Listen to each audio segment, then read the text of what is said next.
Kechi City Council meeting. Debbie, can you please call roll? Here. Here. Here. This evening for the invocation, we're going to take a moment of silence to reflect on being thankful that we are able to have the freedom to meet, as well as being thankful for those who protect that freedom for us. So if you'll stand, and afterwards, we will say the Pledge of Allegiance together.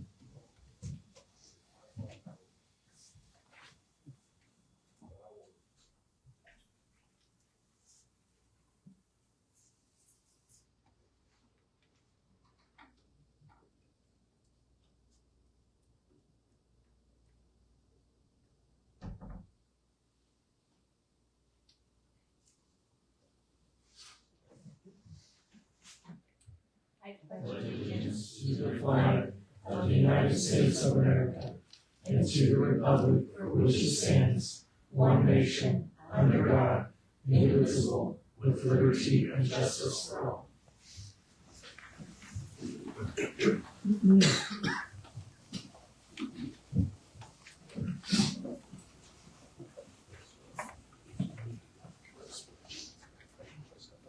Okay, cool. Thank you. Okay, we're going to move on to approval agenda. Is there a need for an executive session tonight? No. Okay, so we will strike item 12. Any additions? Okay, I would entertain a motion, please. Make a motion to approve the agenda, striking item 12.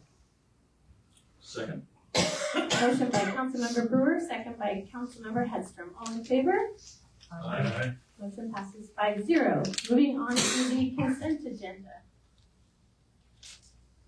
Is there any discussion about anything in consent? Otherwise, I would entertain a motion to approve the consent agenda.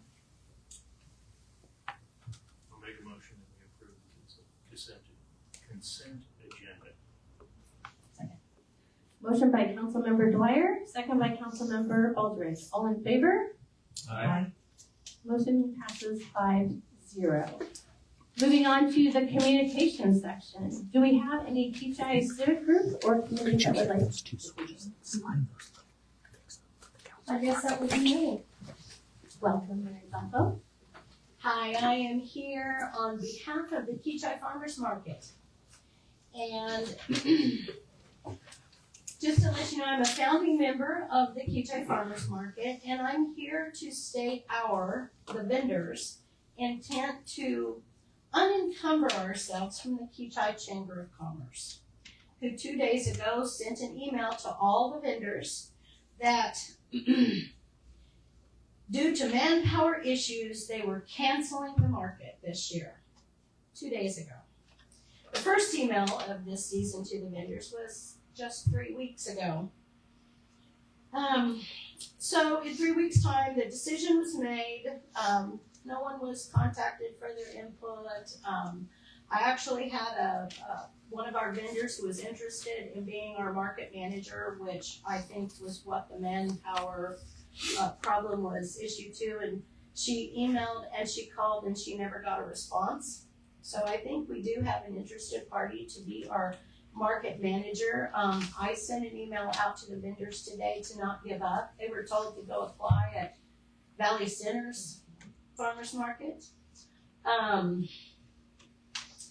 So just to let you know, Council, we have planted and we have planned and we have already let our customers know that we're going to be showing up here in Kechi like we do every year again.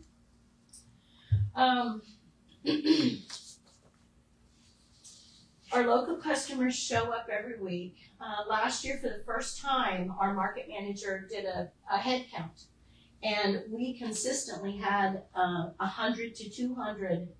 I mean, that was the average, 100 to 200. Somewhere in there was our average of customers. A couple of times, you know, like on the holidays, July 4th, a lot of people were showing up to get their fresh veggies. We had vendors coming as far away as Oxford. And Flying Toad Farms, if you've never been to our farmers market, if you want a really good watermelon, that's where you go get it.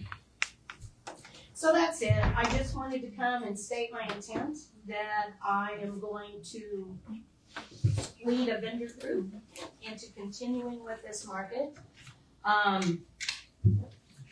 have had no background at all as far as what the monies come in. It's $10 stall fee. We don't intend on changing any of the rules. We still plan to have the same application that we filled out for a number of years, still have the same stall fee, still have the same structure, all of that. But I just wanted to let you know that being the little rebel rouser that I am taking on the Kechi's Farmers Market, and we do plan, regardless of what you may hear, we do plan to open up in June on Thursdays. Thank you very much. Thank you, Mary. Angelo, is there anything that has to be done officially? Well, I need to know a little Because it bit used more to about, be under the Chamber of Commerce. right, and the Chamber of Commerce is not a, It's it's not not a a city civic group. organization. So has the city really had anything official to do with the City farm doesn't market? have. Okay. I do with the Just want to make sure Yeah. so Mary can move forward. Do her thing. I do have a question. Mary, have you guys been in contact with the church? Do they know you're gonna continue? That's a good question. Okay. This email just came out yesterday, Kendra, and I have not as of yet contacted the church. Do you need their contact information? Yeah, I attended there for like 32 years. Okay. And I can tell you that we have a new pastor coming in July. Okay. So they're in kind of a changeover as well. So maybe this is a good year for all of us to turn over a new leaf and start something all over again. Sounds good. Anyone else, council? Well, I wish the best success. Thank Make you. the market even better than it has been. Thank you, Mary, for being willing to step up to do that and for letting us know. Thank you for that. Any other civic groups? Yes. You want to share that? Well, on Saturday, barring rain, which is not currently in the forecast, at 2:00 at the park, we will have the annual Easter egg scramble. There is no end time, but it usually goes pretty quick because it is hence a scramble for different age groups. If you get the golden egg for the age, or whoever gets the golden egg for their age group, there is a prize basket. So that will be on Saturday at 2:00. Great, thank you so much for that. Any other civic groups? Okay, I will move on to community announcements then. Tuesday evening still from 5:30 to 7:30, community meal at the Kechi United Methodist Church. The church is also hosting an Easter egg hunt from 1 to 2, so you can double dip on Saturday. You can go over there from 1 to 2 and then head over to Kechi Park. Friends of Kechi Park has just updated their Facebook page regarding the new playground and how to give financially or other in-kind donations.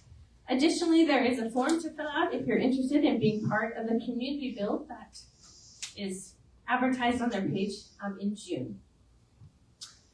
Reminder, please run your lawn sprinkler systems on Monday, Wednesday, and Friday only per Wichita water restrictions prior to 10 a.m. and after 6 p.m. Watering with private wells or collected rainwater is exempt. Variances can be requested for new sod or reseeding, and food gardens are exempt. City of Kechi water conservation rebates are alive and being offered again for 2026. Go to the City of Kechi website and search for water conservation rebates to get all the details.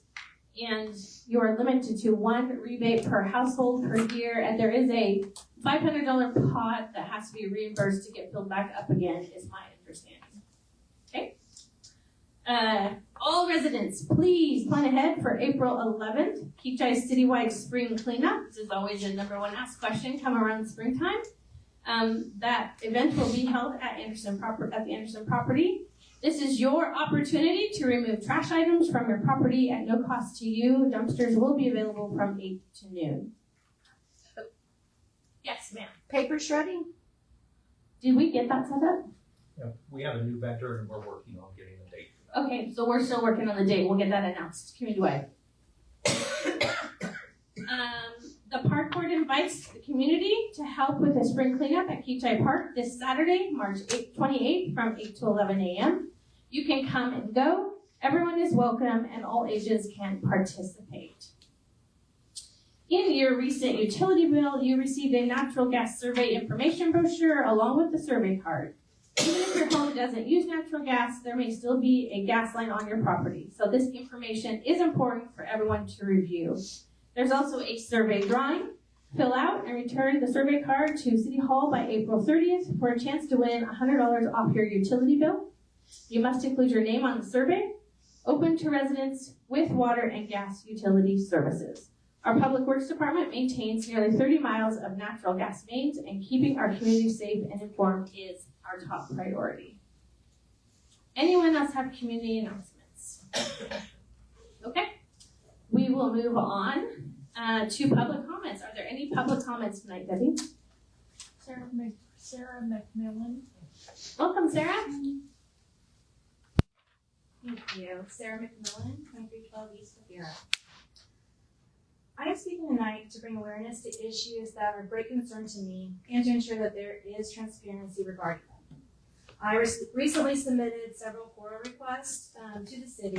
The information that I'm going to discuss all came either from the FORA request or from other public documents. Just to kind of set it up though, there have been numerous reports recently of people in high positions in Kansas being arrested for sexual offenses.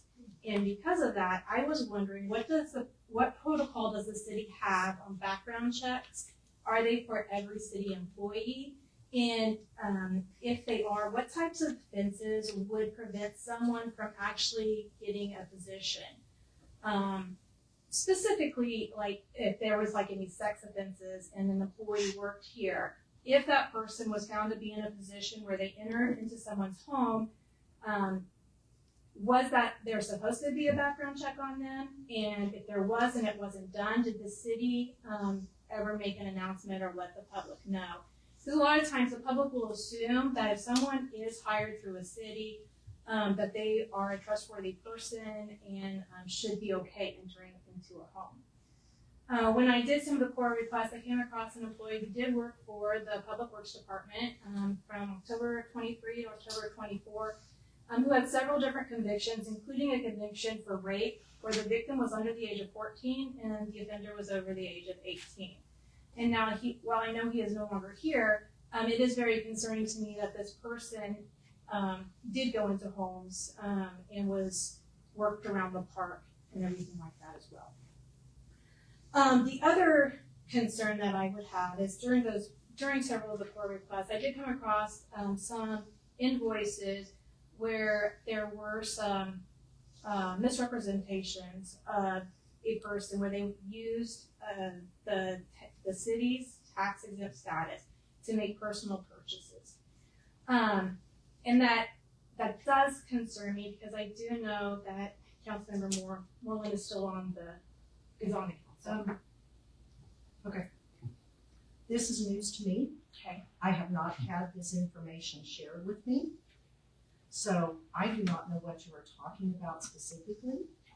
However, I will be looking into this. Yeah. And that is an accusation which I do not take lightly, because I will say I was as frugal as I could be with city funds. Mm-hmm. And I will be looking into that further. And at this point, I will be asking for an executive session for non-elected personnel. So thank you. Yeah. And that really is my concern because I did only core request a few months. So I would say that I wish that I had heard about this prior, but I will say that nobody on council or working for the city has brought this to my attention.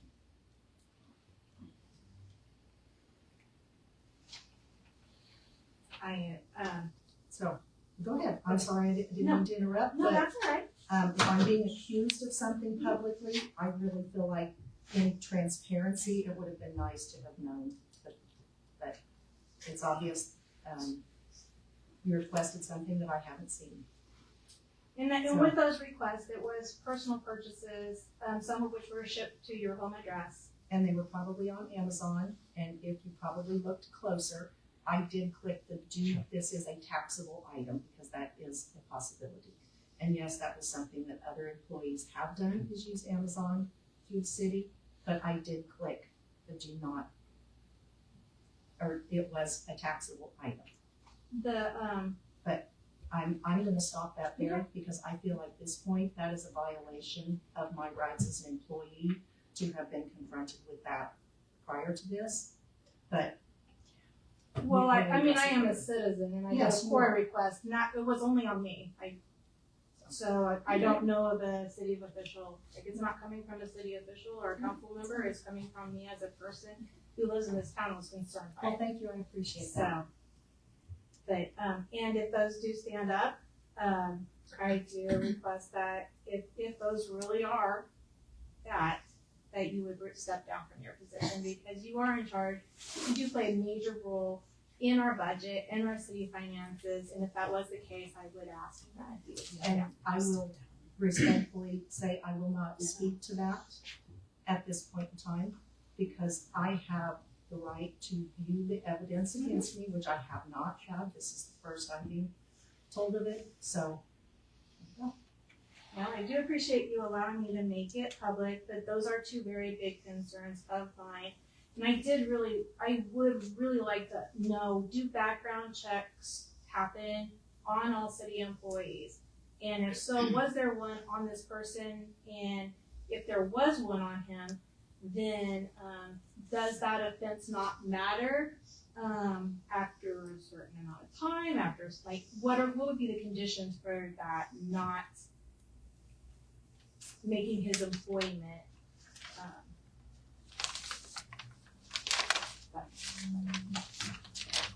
Andrew, would you like to address that? The only thing I can say is just like any other employee of the city, personnel records are closed records that Right. are not subject to public disclosure. Yeah.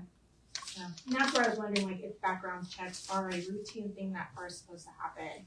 And then, like I said, if there are, background checks are supposed to happen, then what type of like felonies, are acceptable and still be able to be employed at the city if I have it. We'd be happy to follow up with you at a later time. Thank If you actually do some research on the website, you will see the year that the employment application changed. Okay. And you can line that up with what you're talking Thank you very much. Thank you. about. Is there anyone else, Kevin? Maybe not. Well, she asked Teresa to resign. I'm asking Matt, Todd, Kendra, and Paul to resign. Start from scratch. Well, I sent each one of you 2 emails. None of you have responded to me. The first email was the ordinance change. You had resident after resident after resident stand up here and tell you they did not want the ordinance changed when Joni was elected. The residents of Kechi wanted a change, but not the change that you 4 offered. You were elected to represent the citizens of this town, and you are not doing that. I cannot tell you how many people have told me I have stopped going to the meetings because they don't listen and they just go ahead and do what they want to do. And I can't fight that because it is true. I don't understand why you felt the need to change the ordinance, and the way you 2 spoke to Joni was disgraceful, totally out of line. Would you want some guy to talk to your wives like that? It was rude, it was disrespectful, it was disgraceful, the way you 2 spoke to Joni, and she was not allowed to defend herself.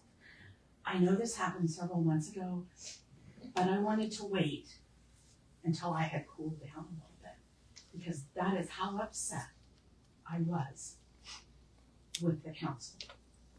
I don't get it, I don't understand. Once again, you guys did not listen to what the people had asked for. I wanna know who initiated the change for the ordinance? When was it initiated? And would it have been brought up if somebody else had been elected as the mayor? But you guys won't answer those questions, and it's disturbing, and it's really disappointing that the elected officials do not listen to the residents of this town.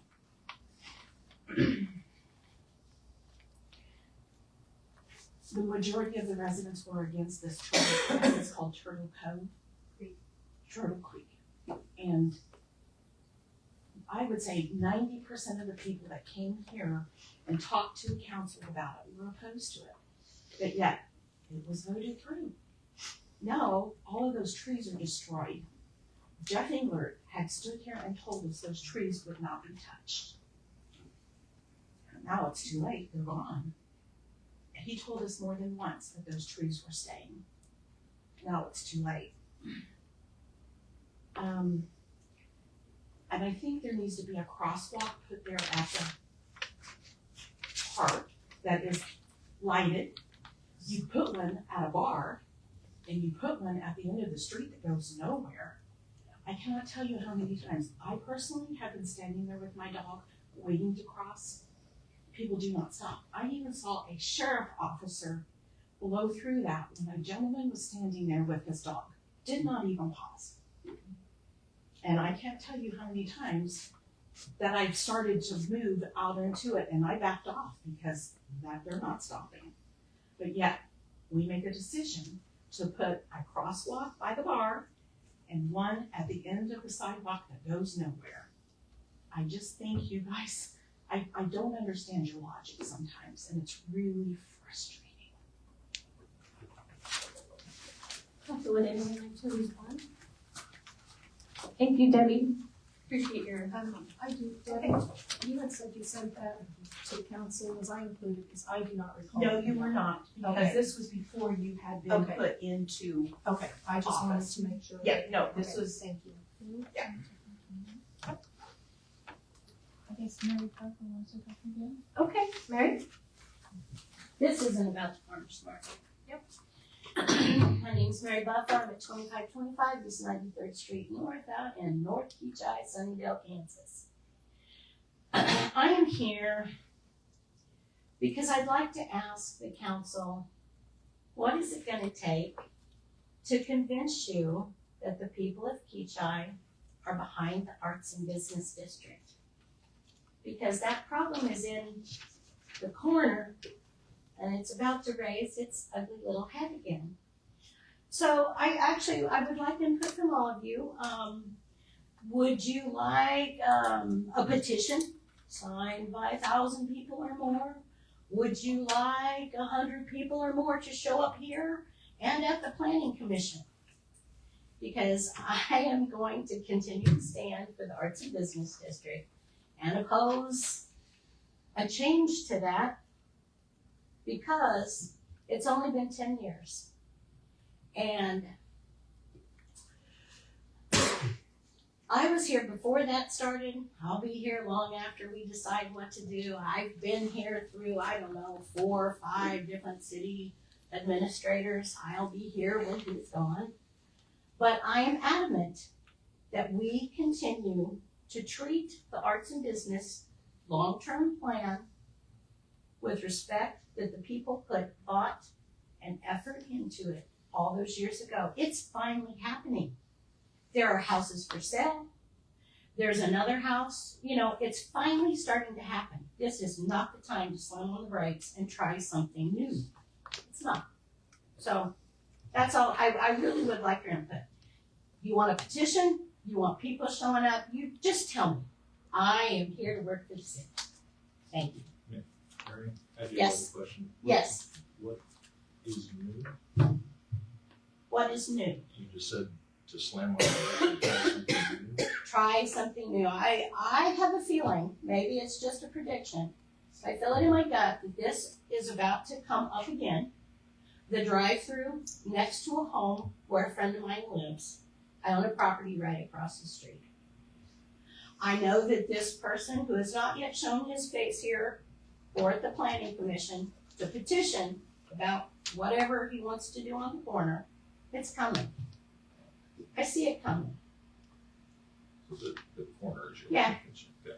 Just the change. Because I would just like to state a little bit that I really think everything I've seen with Turtle Creek supports that vision of the arts and business district. I do The too. small shops, okay. I do just too. wanna make sure I do feel that it's a travesty that 100 foot that kept being mentioned about the trees as a buffer. Yeah. And I've overheard a lady saying they put their house up for sale, they're so upset about it. So we certainly don't want to tick off our residents so much that they would sell their house and move. That was something that was not handled well. Maybe it needed a little more oversight on what was going on and when those trees were coming down. I just wanna make sure. No, I actually have heard about Moxie's and I'm ready to go try a coffee there, a couple times a year at least. So, yeah, I am not saying anything about Turtle Creek. Yeah. But the Arts and Business District, as it was laid out in the long-term plan, I'm gonna continue to fight for that as a member of the Kechi Arts Council. And I just want to say publicly that I know that the planning commission has been looking through zoning regulations, subdivision, what needs to be updated. And it was brought up, was the Arts and Business District still relevant? Yes. And I actually presented at the next meeting to the planning commission how it is completely interwoven into the comp plan. And it says very specifically that it will take time because it's a redevelopment of an area, and I think we are seeing new development. And C1 was created for a reason. And so I have stated my position publicly and very strongly that the Arts and Business District should be protected completely. Anyone else, council? Okay. Debbie, is there anyone else? Okay, we will close public comment and move on to staff reports. Thomas, Public Works, please. I think this is in front of you. I don't know. I didn't type this up this time. I was actually on vacation, so another employee took a hack at it this time. Probably 2 fingers at a time typing it out. So, located roughly 55 locates for the month. Worked on painting gas meters. We know the KCC is wanting to come in here and do an audit already. I'm waiting until a little old employee decides to come back part-time for a little bit. He does great at those things. I know that in the past they have wanted our meters painted and raised. We're a little bit behind on that. So I don't know if anybody's seen Noah out painting meters recently. But we'll be out painting those. We're supposed to paint 1/3 of those every year. Every 2 years they're supposed to be painted, so we broke the city up into thirds. Also, every meter regulator is supposed to be 12 inches off the ground. Meters are supposed to be battleship gray. So if it's pink or purple and you painted it, it will be going back gray for now. Whatever you do with it afterwards, and I don't see is on you. I just got to prove that we painted it. So we been painting storm drain covers. To let people know, when it rains, it rains down those storm drains. We have animals and critters and fish and everything else that live down there. So please don't dump anything down there that is not supposed to be there. I know at one time Kechi was a leader in kind of the stormwater thing in this area. We hauled about 36 tons of rock out to 93rd. After one of those 2.5-inch rains, we had some flooding in some places we hadn't seen before. So we pretty much had to build the road again up from basically 101st to the bridge. That was where most of that rock was placed. Have Malachi on that. He's new to grading, so it took him a few days. So hopefully those people in there can bear it a little bit with Earl not being around.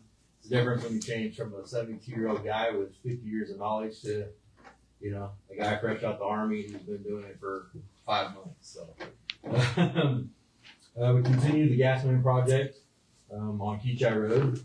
As you guys can see, we've been out there. We're replacing old steel lines with new poly service lines, putting excess flow valves in. They will be getting a little closer to town across from F&H here soon. So we're going to try not to block off any of the roads. From time to time, it's going to be necessary. So please be cautious of that. We don't want anybody hit out there.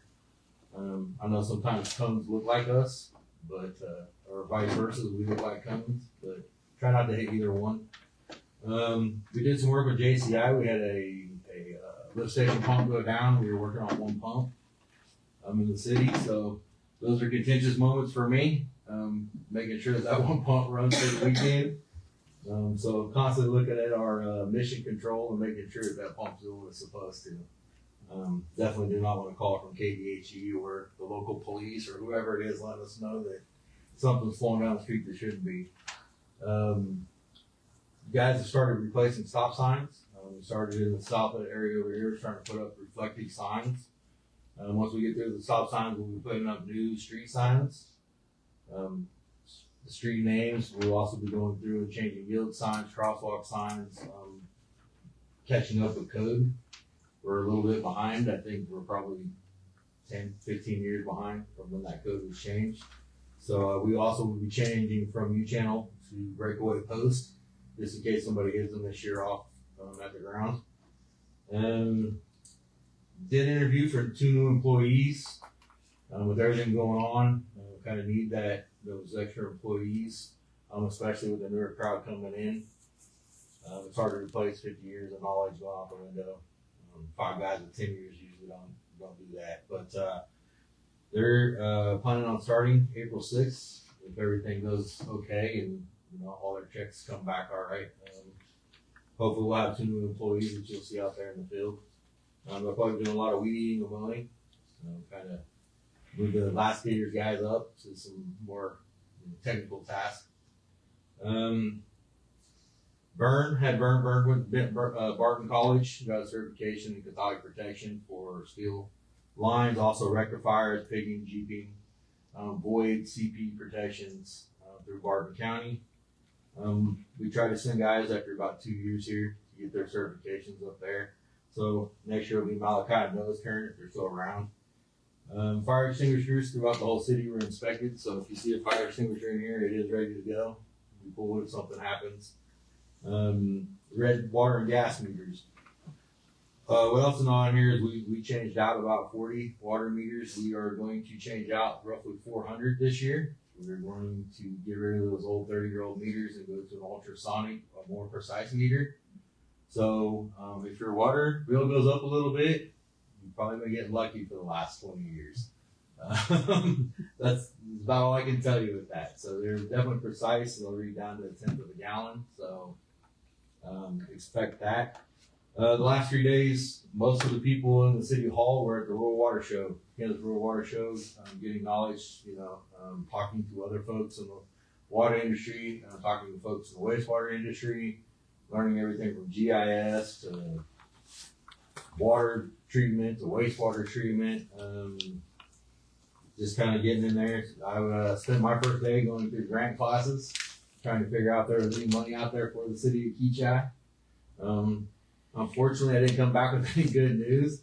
I think our city doesn't have quite the poverty rate that we would need to receive any of those funds.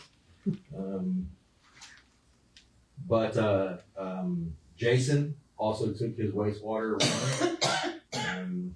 We've never had, since Larry left, we didn't really have any wastewater operators here, but with the growth that is maybe potentially going to happen in Kechi, the thought of if we need a wastewater treatment plant, not waiting until that happens, having somebody on staff that's already certified. So, other than that, we've just kind of been out doing a lot of training and trying to get things ready. Mowed City Hall today in March, which is crazy at 95 degrees. So, you'll see us out and about. So we're gonna be out there and we're gonna start mowing and weeding. So just please watch for them out there. Other than that, any other questions or? Thomas, are things okay with the railroad or getting worked out or? So I kind of leaned on Andrew for that one. They're really hard to deal with. It took me 6 months just to get in touch with anybody that would even call me back or email me. Eventually what I had to do is just reach out to an engineering firm, and they were able to get a hold of them. The first set of plans we got, some of them got denied, so that puts us back at the bottom of the barrel. The next set of plans got denied. It got denied over 6 inches.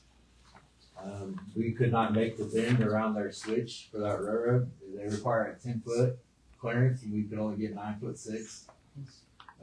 We kind of play by their rules. especially when it comes to commerce and coming through, and if we end up shutting the tracks down.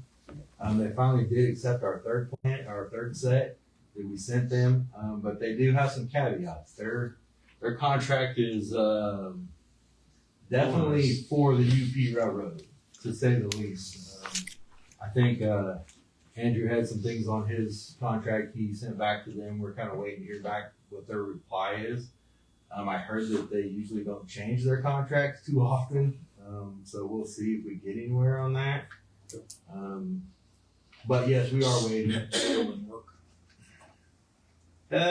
Yeah, depending on where the city wants to go with it, you know, and where we sit. And of course, I'm going to defer to Andrew and you guys before I do anything. I've done the easy work, but that is not my decision to, you know, for that contract, whether that gets done or not. That's not my decision. Yeah, we need to get the details of the contract worked out. Andrew and I have talked about it several times, and sometimes the railroad carries the big stick, you know, and they call the shots when you're going under, but we resubmitted it to them, you know, kind of go along the velocity and nothing ventured, nothing gained, right? We'll see what they say when it comes back, and if we can't live with the terms of the contract that they have, we'll find another way to get around it, so. Yeah, so I've been looking into a couple alternate routes, which would be a second connection for our gas, which eventually the city's probably gonna need anyway. For the city to rely on one gas connection. If something was to happen to that, you know, there's ways around it. I could bring trucks in and have them pump natural gas in. Is that the best way to do things? Probably not. But I am actively looking at those things and talking to our transmission, the company that transmissions our gas in, Southern Star. But it would be nice to have a second connection, just like we do with the water. If something was to happen, we could, you know, keep everything up and running until whatever was fixed. So we've been looking at that. This week while I was at the World Water Show, I looked into a bore machine for ourselves. To have someone come in and bore the railroad is extremely expensive. There's not a lot of companies that are willing to do it, just because if that track deflects at all, you have to basically fix that whole section. And then there's this, it's a pretty significant amount. I think it's $110,000 an hour that you have to pay for that track to be down, which, you know, could bankrupt somebody really fast. You know, I don't have that kind of money laying around. So, again, with that contract, but looking at doing that ourselves, you know, internally. So.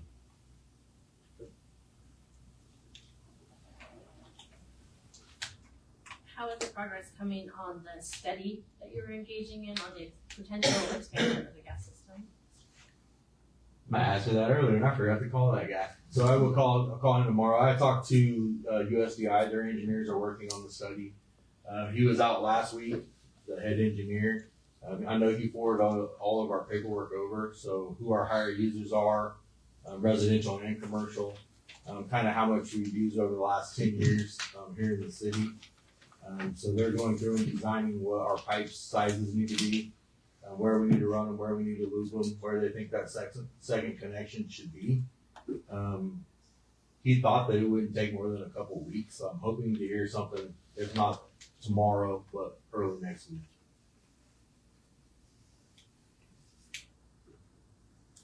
Thank you for that, Council. Anything else? Thank you, Thomas. Okay, next up, Chief Moore. You can please. Welcome. Thank you. Not as much to go over there, but like Thomas, I was out myself, so somebody else typed mine up. I was able to go through a little bit, kind of hit key points here. So we did take delivery of our new Unit 3, the 2026 Durango Pursuit. It's up and running and doing well, which allows us to send 18 out to pasture. So 18 will be going purple wave. We'll see what kind of money we can get for it. It's a government auction site, so whoever brings. We got some highlights of it. You know, it's got a new motor in it, about a year old. So we'll see how she does. It's always kind of fun to watch those bids go up every day on Purple Wave. So let me get listed here pretty quick. Send a couple officers to standardized field sobriety testing.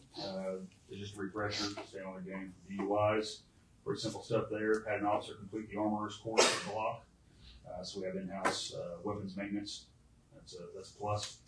And Gil Carpenter, I'd like to give him a shout out. He just completed Foundations of Frontline Leadership Training. That's a 3-month course. We were trying to get our officers prepared to take that next step, make sure we got plenty of capable leaders in our ranks to step up when they're needed. So congrats to him on that. I know those courses are not easy. So Papa the Cop, we're still on the roster. We just haven't had a chance to get on the calendar yet. So that is coming. That's going to be a good time. Again, kind of recap on that. It's not just Coffee with the Cop where, the adults eat bagels and donuts and discuss the topics. We're going to allow kids to take the microphone and ask whatever question they want. We're going to be there and answer as many questions as necessary. I talked to one little lad at the office the other day. I won't mention his name, but he thinks that we're fast enough to catch bad guys with a lasso.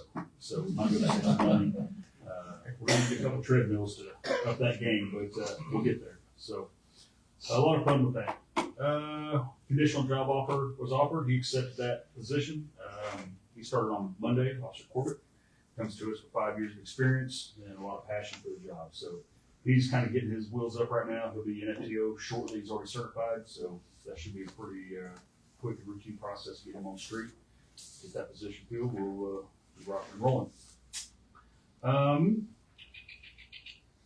Miss Record, Casey, man, can't say enough about the lady. That girl grinds. She is the hub of what we do. I can't praise her enough. Her book drive is going well, the little library we got, and then the food donations have been rolling in. And so what I want to do is I want to consider everybody, the citizens and everybody, that it doesn't have to be just for you. If you know somebody who's in need and you want to come throw some stuff in a billing sack and take it to somebody else, we'd be more than happy to facilitate that. We took 4 large totes to some organizations and some homes that needed it, that were recommended to us. So if you know somebody who needs something, we don't have to make a spectacle of it. We'll put it together, we'll package it up, drop it off, and we're there for need. If you need something, come get it. So, evidence, we completed another evidence audit, just to kind of stay on top of that. We did find some, I wouldn't say shortcomings, but some deficiency in our evidence destruction process. We need to find a better way is the biggest part of that. So we're trying to work with some other entities that may have incinerators, things like that we can use to more quickly destroy our evidence instead of sitting on it for a year and then finally having one big destruction. We can kind of do it periodically, month to month. So looking to work that up. Traffic, it's always an issue, always a thing. Not that I enjoy traffic complaints, but I'm glad when I do hear traffic complaints because it's traffic complaints. It's not a burglary complaint. It's not a large crime complaint. We got traffic complaints. So we're looking to remedy some stuff there. We're going with the radar sign again, coming through pretty quick. So I'll let you know on that. We've got some places that would be useful to calm traffic. People seem to pay more attention to those than the cops sometimes. So that's on the roster. We'll be looking at that. Moving the park. Getting ready to kick that off. It's going to change though. It's going to be movie PD. So with the changes and things we got going on down at City Park, logistically, it just makes more sense to keep it up here on the lawn for now. So we'll have the restrooms open here at the city building. All the stuff out there, they'll be blocked off. Kids can sidewalk shop, ride the bicycles, plenty of lights there for everything. So we'll be moving that up there this year. So that'll be kicking off. I'm going to look at April. I can't make a promise in April, but we'll see what the weather does. Hopefully it cooperates. And one more thing, police department was asked to do a motorcycle ATV safety course before spring break, so we got to do that this year. This year it was Circle School District that asked us to come out.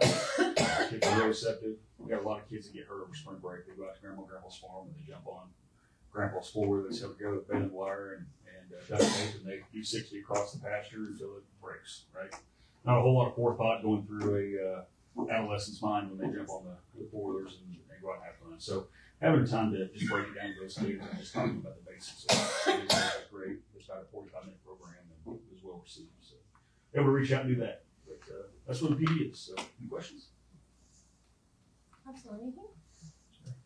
Thank you, Chief. All right, thank you. Justin, zoning. Oh, man, you got the good. Welcome, Justin. Hi, thank you. All right, I'm going to work backwards on my list here that was submitted earlier. Code enforcement, nothing to report at this time. Stormwater, the MS4 2025 stormwater report was turned into KDHE. I haven't heard any feedback from KDHE yet. Flower packets are in the lobby on the front counter. So for stormwater reasons, native grass seeds, or excuse me, native flower seeds have deep roots. They help absorb water, keep your soil from running off. So please take a packet. I had a meeting with PEC earlier this week to discuss EPA and KDHE's requirements for 2025 that are coming up. So we're implementing, or excuse me, 2026 that we're implementing this year to get some extra points in, and probably that they're going to increase our total points that we need next year. Our permit is up at the end of December 31st, 2026. So we'll get a whole new revamped one of what they want from us. And more than likely, they will require more points from us. I believe ours is like a 2 or 3 year permit. Some cities got lucky and have like a 7-year permit. IT, the new managed service provider, or MSP, is scheduled to go live on or around April 16th. It's a Thursday. It's a weird date, but got to do what we got to do. Zoning Planning Commission meeting for April has no cases to be heard, but we will still have a meeting. We have a new planning commissioner that we need to introduce, and we still need to discuss zoning regulation reviews, things of that nature. I did get feedback from PEC regarding some of the topics that I would have liked to go forward with. Their feedback is based on my understanding of the Planning Commission and City Council currently. I think potentially focusing on a small number of topics that aren't quite as politically charged would be my recommendation. So they do recommend, one of the topics that I had was off-street parking requirements, reducing that. They are talking about possibly eliminating that as a requirement. Feedback on that one is it's a popular choice for code revisions across all types of cities. I recommend that all cities actually remove all minimum parking requirements, and there's a substantial amount of research evidence to support this recommendation. This goes hand in hand with stormwater. The more grass and ground that we have, the more water can be absorbed into the ground, less runoff that we have. Allowable sign heights, revisiting this is sensible. Along the K254 corridor, we have signs that go up for businesses where they need to be taller to be seen due to the high speeds and the quickly approaching the turnoffs to get to those businesses. So adjusting the sign height along the K254 highway would be a great help in that. Comprehensive plan, probably pick a less ambitious topic. One other topic was an administrative adjustment going into the zoning regulations. Let's say somebody wants to do an oversized detached garage on their property, but it's only going over by about 10%. There could be an administrative adjustment that could be signed so it didn't have to go through planning commission, city council as a conditional use. We could just get it done at the first level. It's not a bypass of those variances or conditional uses. It's to help move things along faster. I believe that is it. Does anybody have any questions for me? So on that one with you said it's just gonna be to move along faster, so is it still gonna go in front of the planning and zoning commission, or is it No. it's just? It would just be, as the name kind of implies, administrative adjustment. There was one, I believe I want to say Hayesville, maybe Derby, I'm not sure, but they have some that are along the lines of a variance, but they don't qualify for a variance. But the zoning administrator and the city administrator both have to sign off on it to say, yes, this is okay to do. Nothing's set in stone right now. No, I just Right. No, I don't want anybody to think that I'm going forward with this and nobody can stop me.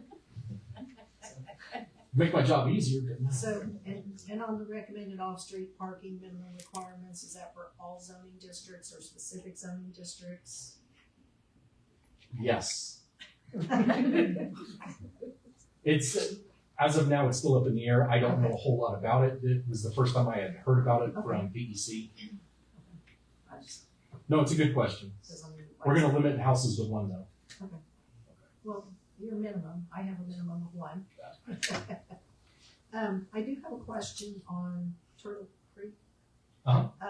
So is there any, plan for the stormwater barriers that we usually see around the construction sites to prevent stormwater from getting into, or from the dirt and things? Land disturbance. Yeah. Erosion control. There you go. Yeah, Right. erosion control, is there plans for that? 'Cause I haven't been out there to check recently. Last I had heard, PEC went out there and got a hold of the contractor to get those up and in place. Because I know we've had some people complaining about some of the dirt work and things, and just, I know that that's one thing that we can put in place to help kind of prevent some of that stormwater erosion. Yeah. Stormwater protection. Okay, thank you. I have a couple questions. The allowable sign heights along K254, it had been brought up that that would be between Woodlawn and Rock. Is that what you're proposing? It was stated about being a specific area.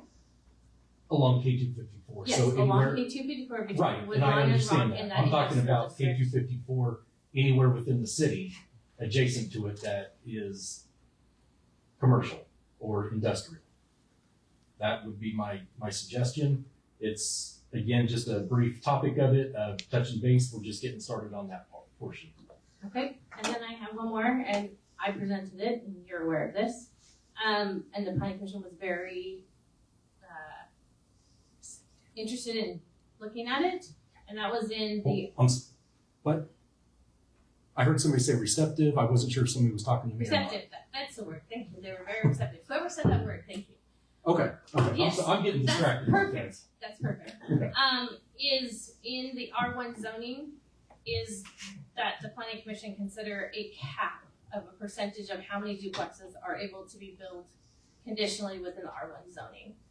Okay, I'm sorry. Restate that one again. So in R1 zoning, there can be a condition for duplexes, Mhm. and what I presented to them was asking for them to consider a percentage cap of how many duplexes can be built in R1. Okay. And so, are you going to continue that conversation? Because surprisingly, the entire planning commission was quite receptive to it. I know. They seem to listen to the mayor when she comes to talk at the No, planning they usually commissions. don't. But they do. That's been a concern for the people of Kechi, is that they don't want ongoing duplexes built. Okay. So, and that doesn't mean they can't have a multifamily zoning put in place, that if that gets approved, that can have duplexes. But even the real estate person that's on the planning commission agreed with that, is that for R1, that putting a cap of a percentage on how many duplexes that can be built in R1, that they were all very receptive. Okay. So, I would like that, for you to consider bringing that back up to them. Okay. So, that they can have that discussion. It's their decision. I just suggested it. Oh. So. Yeah. Yeah. Okay. And ultimately, I'm guessing that would be the council's decision at a later time to actually For make sure. those changes. Yeah. So, thank you. I really appreciate that. Mhm. Anything else, council? For Dustin. Thanks, Dustin. Thank you. Hey, City Administrator Dunsby. And council, this month has kind of been focused on training here at City Hall. Especially this last week, nearly everybody was gone except myself and Dustin and Casey from the police department, who came over to fill in up at City Hall. So we're gonna be so glad when everybody's back next week. I'll think about it. Okay. All we can do is try to keep the curves and take a lot of notes and messages for them to call in and come back. But we definitely miss them when they're gone. Matt Lawn, our financial advisor, and I met this month with our city auditor to get the auditing process started for this year. So Matt has already submitted the basic information that he needed to get started, and that process has been started. I worked with Curtis Sir, who is here tonight, our insurance agent, who will be presenting our property insurance renewal. We've been working to get the numbers together and information together and everything in proper form for him to present tonight, so he will present that to you tonight. a little later in the meeting. Our technology contractor is in the process of getting all this stuff upgraded. So we noticed the speakers were kind of popping tonight for whatever reason, and our hope is to get rid of all these cords and get the monitors figured out up there and everything else that is aging in here. So they are in the process of working on that. That's one of the very first things that we tasked them to do. Turtle Creek's come along at a good pace. There were a few rain days where they had to take off and time has been adjusted. We did sign a waiver for them to work last Saturday. They finished up some dirt work and got the equipment out. There were some ground or soil compaction issues up there. They had to haul in a lot more material than they thought. And later in the meeting, we will present that change order for the Turtle Creek addition. But other than that, they have things ready to go, and it looks like they're ready to put utilities in. I think they staked a lot of that out today. Moving right along, which is good. That's all I have operational wise to report. As always, I would like to thank all of our staff, from the public works guys who are out there patching potholes to the police officers that are keeping our town safe, to Chris and Debbie up here at City Hall, Dustin, Thomas, everybody does an outstanding job. I appreciate every single one of them. They work so hard and do so much and so little sometimes. I'm very impressed each and every day with what they do in the project they produce. Council, any follow-up? Okay. Before we move on to new business, I want to apologize first to Councilmember Moreland that I did not respond to her request that she made, and I would like to put it forward to the council that we have an executive session for non-elected personnel added to the agenda.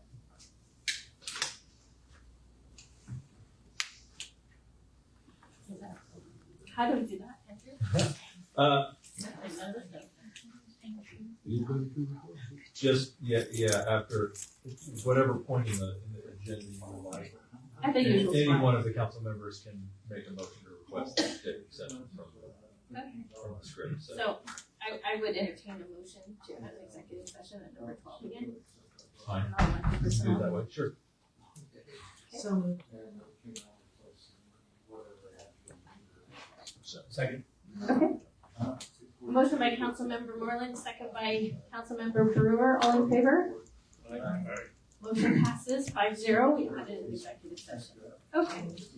Did we need to put a time on that? You put a time on it when you get to the item and you do the normal motion. That was the request, right? Non-elected personnel. Yes. Yeah, not like the person. Okay. Moving on to new business, 9A, financial update 2025 review. City Administrator Dempsey and Matt Vaughn. I don't know who's going to go first or how we're going to do it. Mayor and Council, Matt Vaughn, our financial consultant, is here tonight, and he will present a review of the 2025 budget. And between he and I, we can hopefully answer any questions that you have.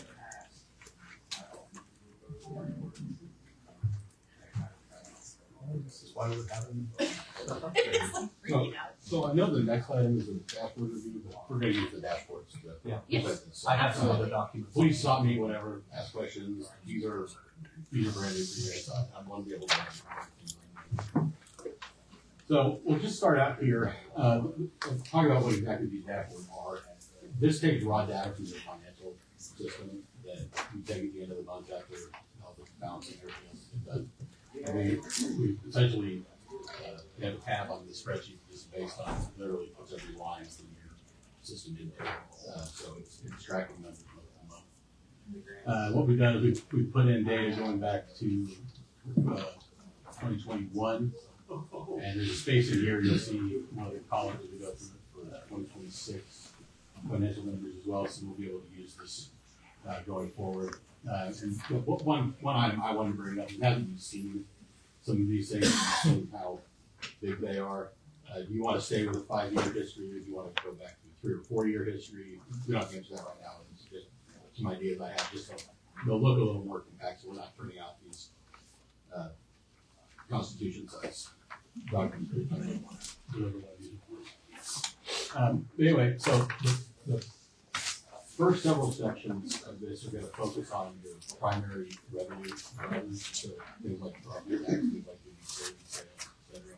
Things that you're most concerned performance wise, with how you're spending your money. And you'll see here, this kind of cover page is, it's got a, revenue and expense total for the year, and then the net between the two is what that little box represents. But again, we're not gonna really talk about expenditures until we get later in the dashboard, we get into the fund level stuff for your operating, not primary operating costs. I'm sorry, Matt, where do you want? Just go down to the next. We're gonna have to go down to the next page. So, like, scroll up. Okay, so for instance, this first section here, what we're looking at is month-to-month collections for every year going back to 2021. So you see in January, that's the month you receive your first big payment of property tax, ad valorem taxes, real estate property taxes. When you pay your mortgage, that's what you're paying, but along with that is your portion of the tax. And you get those big chunks of payments twice a year, January and June usually, because the way the tax bills work is, they'll pay half their property tax in, I think tax bills are due in December, so the payments are due in December, so the payments are available at usually around the 20th of January. So you get your first big chunk of property tax in January, you get your second big chunk of property tax in June. You'll get little pieces coming in in the other distribution periods, because it doesn't just include real estate tax, it also includes motor vehicle and some personal property taxes, things like that. So those you'll see here represented as well. And then typically that'll include special assessments. If you have any of those will come in a little more sporadic, because they aren't always paid on time for some people. Sometimes people will prepay those, et cetera. One other thing I was going to mention is that it seems to escape me, but again, so big months to look at are January and June. So we kind of get a good idea in January how the property tax you levy is going to perform the way you think it will. You also, like I said, you also get some motor vehicle in that distribution, and then you also have delinquent payments are coming in all the time. So those come out a couple more in those other payment periods than just was making too. So you'll be getting some delinquent. I've seen, if you've ever seen the tax advice that you get from the county, it's showing, a 5-year-old motor vehicle that for whatever reason is late or whatever. So you're constantly receiving some of that stuff. Again, here we've got personal property tax. That's going to be things like watercraft, trailers, some that don't really fit into the other categories like motor vehicle and RV, which is another type of property tax the county distributes. So at the bottom here, that last section is your sales tax, and this is not the this is separate from the city's 1% sales tax. I had a graphic here. We'll show that later. This is the share of the Sedgwick County 1% tax that you receive. Matt, you want to go to your graph on the sales tax right now? So I have a question on this one. Do we know what happened in September, that we have a negative 9,000? So that's one of the. There was something was coded to the wrong line item.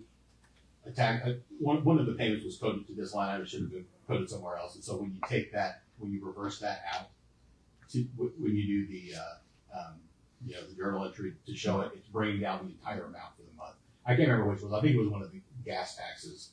It got paid and it got coded to the wrong line item. I didn't catch it until after the fact. So for the month, it looks like there's a negative, but it's just because there's the positive of the tax and then the negative of taking out that other thing that went in. So will that be corrected then? I mean, it's corrected as far as the journal entry is concerned. I will go back into the source data and basically change that line item here so it doesn't look like that. But there's not October so high. No, well, I don't know. That's what I mean. So like I said, it looks like a negative because there was a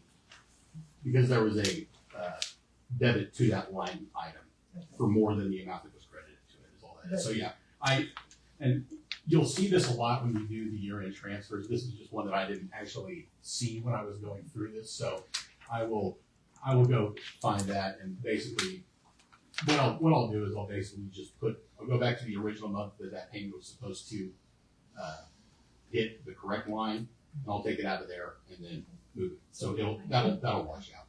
Why is there no Novembers? Why is there no Novembers on that? It was probably collected in December.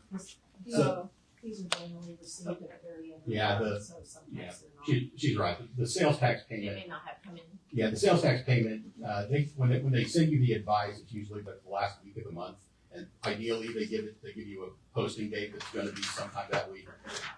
But for whatever reason, last couple of years especially, I've noticed that sometimes that's not getting until the following month, and I can't explain why.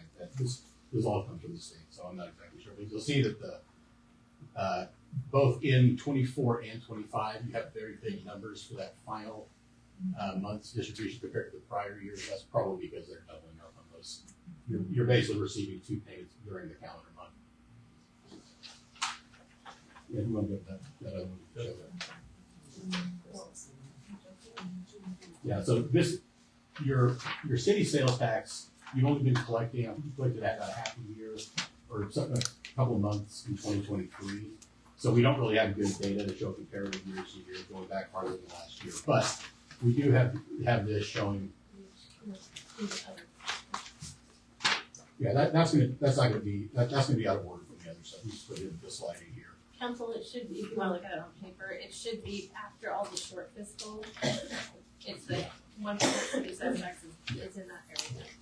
So, like I said, I don't have the historical data for it because it's only a couple of years old to put into the rest of the dashboards. When we get to, when we get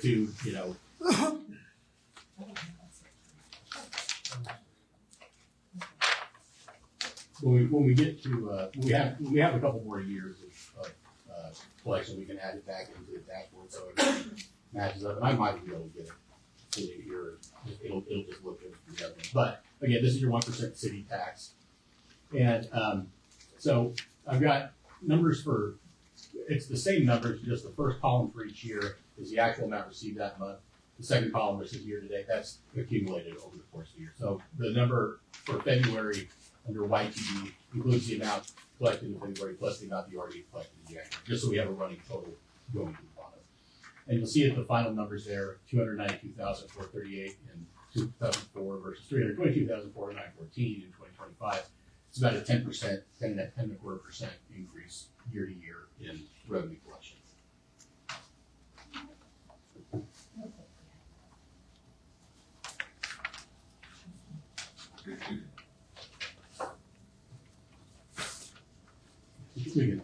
We will unless somebody has questions about that. So do we have a running total of what we have since the inception of it? Overall, I can get that. That's pretty. I actually the spreadsheet I used to collect this, I have all of the data from the actual state itself for that, so I just need to add a column. I can put that in for sure. I wanted a pretty chart that had even lines, so it didn't just have a half a year of collection alone for 23. But yes, I can absolutely do that. Okay, again, here we've got a couple more of your primary revenue sources: franchise fees and general fund. The state assessed utility is another distribution that comes out with the property taxes.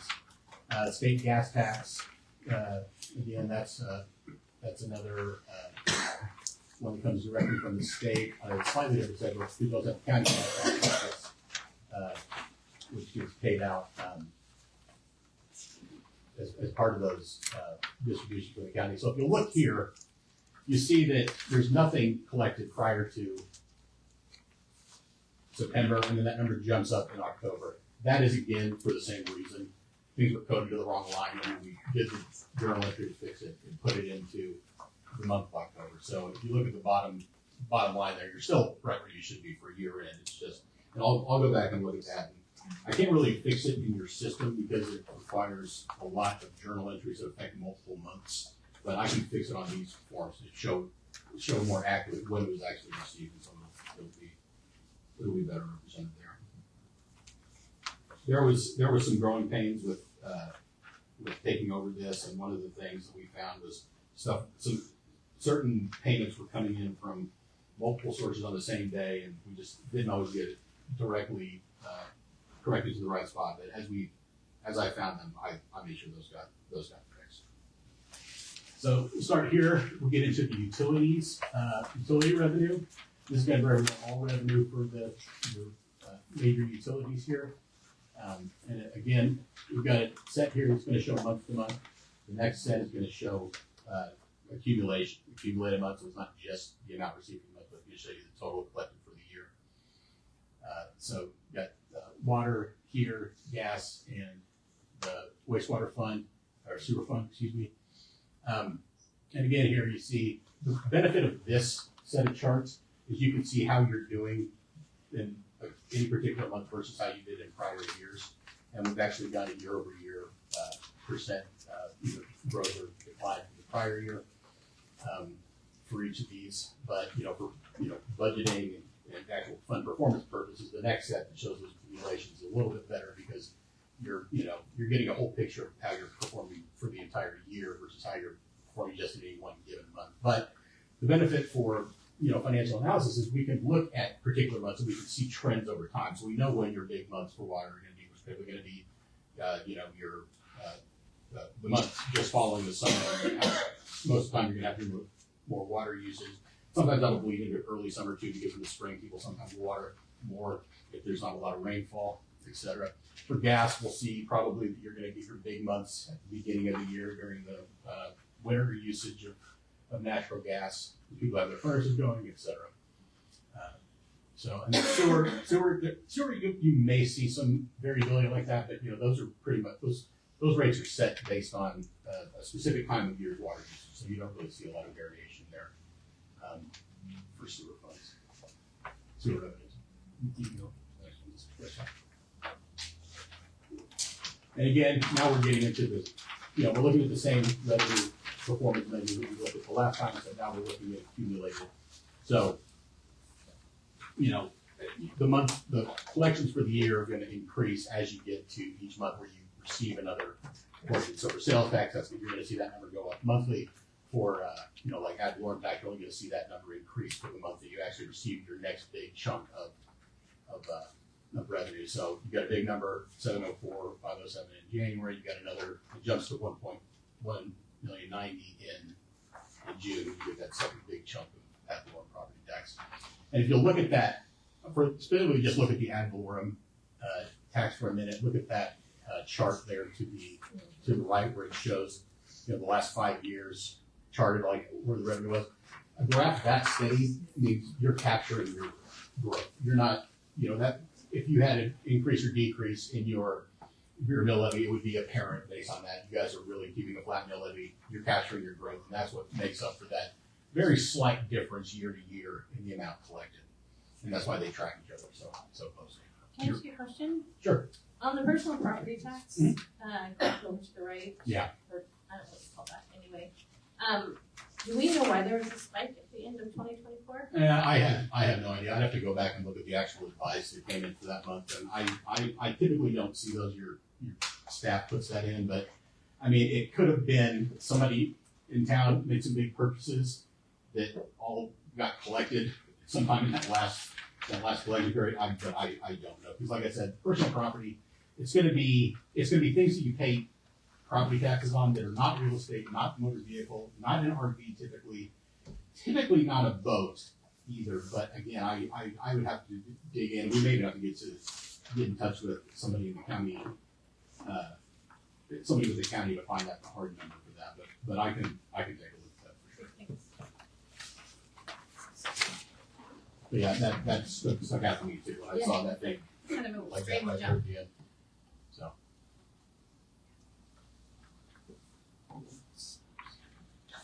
Yeah, I'm ready to go. Okay, again, like I said before, we're looking at accumulated for the year rather than just month to month directly. So it's going to be year over year versus month to month.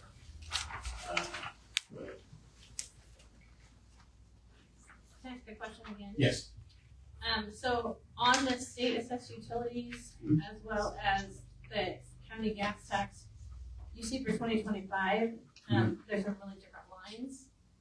One is definitely a lot higher, and the county gas tax was low, and then it shot super high. Do we know the anomaly? Yeah, so again, like I pointed out when we did the month to month on that, there was stuff got coded to the wrong place initially, and we had the journal entry back. I'll go through and see if I can track down all of these. I caught some of them when we were initially putting these together, but I'll go back and make sure I figure out what happened with that one too, because that, again, it's just, it was coded to the wrong, I think for the state and county gas, they were all getting coded to one line item instead of being split out like they were supposed to. That's what I had to go in and fix that. But that kind of shows up every year at the end of the year when I'm doing my, I'm really focusing at the end of the year when I'm about to do the year-end transfers, the year-end journal entries. I'm really looking close at budget performance at that point. So if I see something off that drastically in line, I'm like, okay, obviously there's something got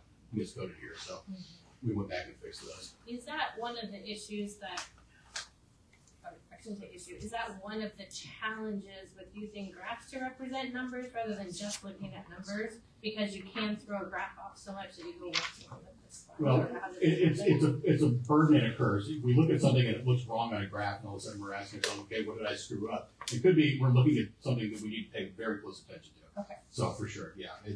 But I mean, the graphic representation, the pretty lines, the pretty numbers, really is more for, presenting this information in a way that's easily understandable by a layperson.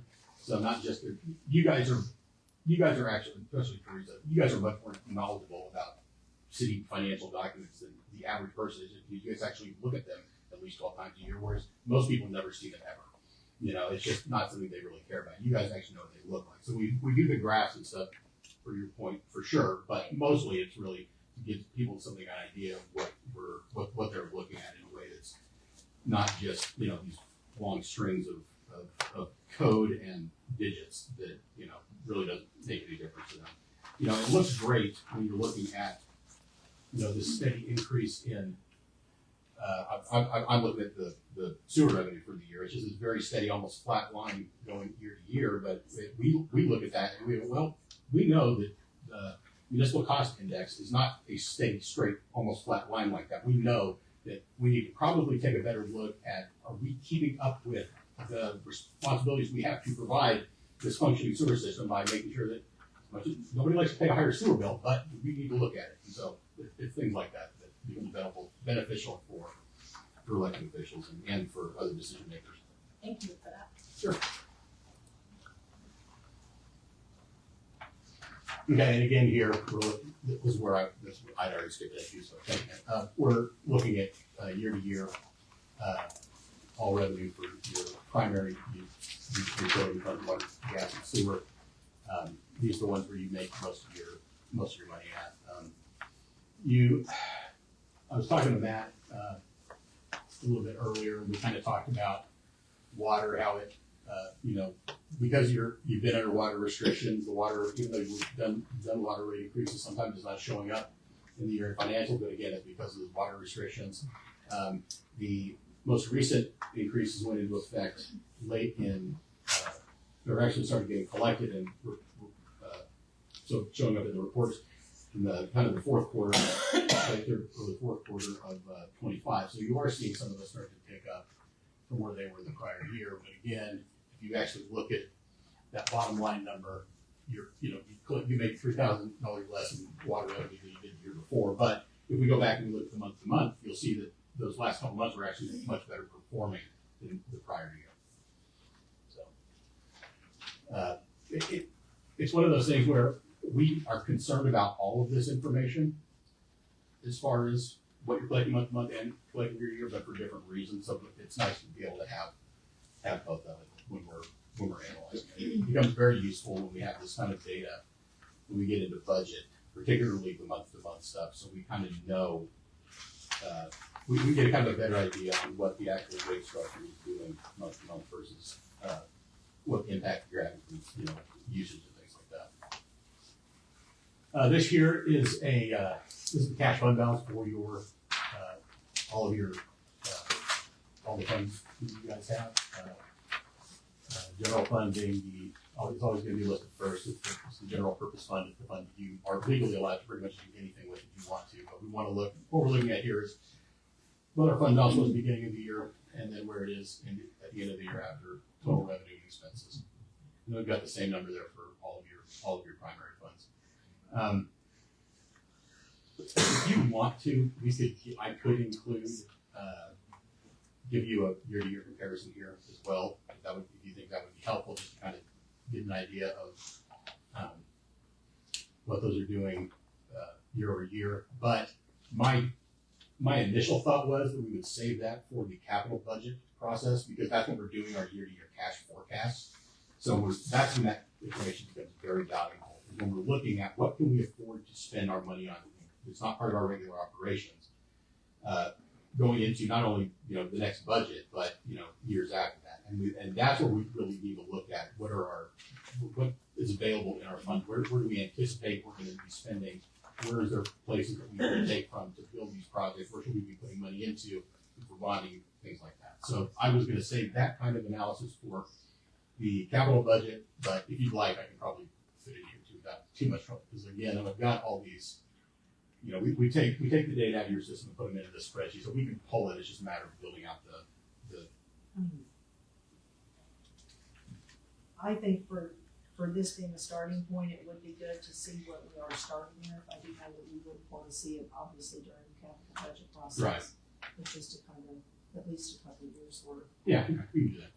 Do you have a preference on how much let me get to that next section before I ask that. I was going to say, okay. Do you have a preference on how many years of like revenue expense history you want to look at total? Is 5 years enough? Or I think 5 years is plenty. 5 years plenty? Yeah. Well, then I have one more question for you. I'm specifically saving these questions for you because I know you know this stuff, at least as well, if not better than anybody else. So I want your preference as a finance person to see what exactly you want included in it. I think it's too.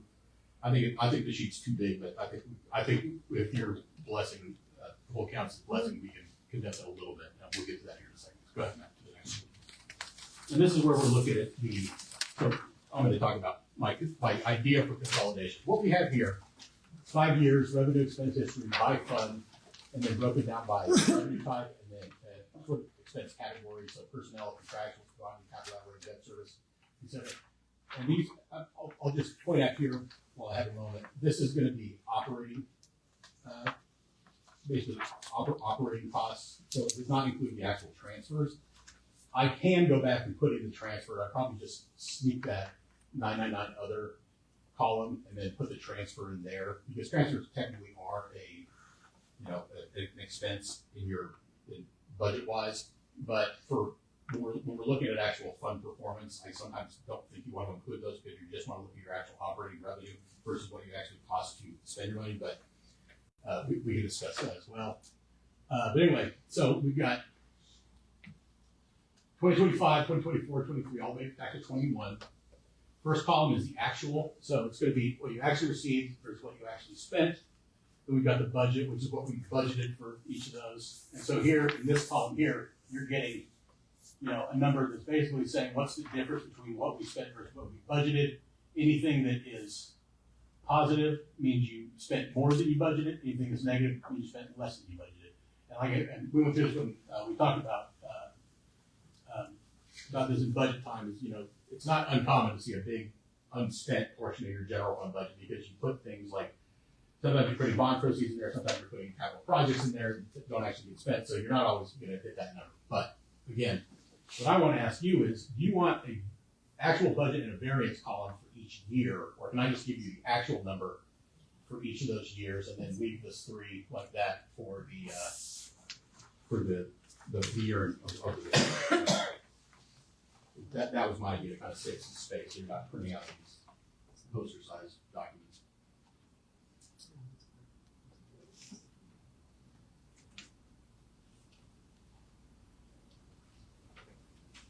I don't think she heard your question. I'm sorry, go ahead, ask again, please. What I was going to say is, would you like me to just list the actual numbers for each of these comparison years, or do you want me to show the actual comparison and variance? I don't think you get a whole lot of value out of having the prior year budget numbers. I mean, especially for, 5 years worth, when you're doing this kind of analysis. And I would just say that it would probably save a lot of space and condense the amount of room on this form.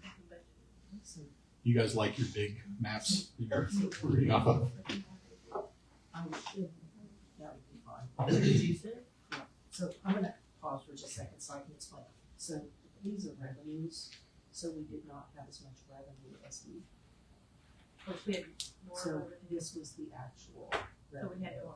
Yes, yes. So that one you want to do more. Okay. It's the Yeah. bottom one that you, yeah. So, sorry. And so, do you want less numbers? No, I'm fine with numbers myself, but. I tend to Do you numbers want the first. budget and the actual, or just the actual for each year? Yeah, I mean for the For comparison. the old, Of for the the, actual- for For the other, I think it is still good to kind of see the actual, I Okay. don't think I need the variance column, Yeah, Okay. I would say, I like the actual, the budget, but the variance, the variance you can column. calculate that on your own. Yep. Yeah. Save a little bit. Yep. Yeah, I don't mind, I like it for the most recent year, Okay. Yes. but I think previous years, I think my analyst was trying to use a size page, and that's why he included them. So I'll have to talk to him about that. But So I just think the previous year is great to have the variance, we can just see it, but I don't think we need it anywhere else. So anyway, I get for this, I've given you the general fund, special highway street fund, which is a special revenue fund that does actually collect tax revenue. So it's important to include that, even though you guys spend relatively less out of it than you do some of your other operational funds, just because a lot of your street projects lately have been larger scale, so you're using more funds for that. And then you got water utility fund here, put it in space. And then also your sewer and gas funds as well. If there's any other funds you want me to include in this, you really don't have a whole lot of activity in a lot of your other funds. If you want them to run with me, we can, but I'm also providing you with a complete budget report that includes every line item when I send these out. So you have all the information for those, but I don't see the point of recreating it and basically showing you the very few categories we have for some of those other I funds. guess, and when I'm looking at the general funds there, is it possible to break that out into more of the departments? Departments for general fund? Yeah, because the general, especially I know that, some of the departments aren't treated necessarily the same as far as budget goes. So that maybe we can, because I know there's a difference between our general Yeah. versus police on how that budget. Yeah, that was the year end and things like that. That was actually gonna be one of my follow-up Okay. questions, was would you like to see that? I know some people want to see Yes. general fund departments. Because it especially. is, Yeah, we do, I have it here, and this is what you would see.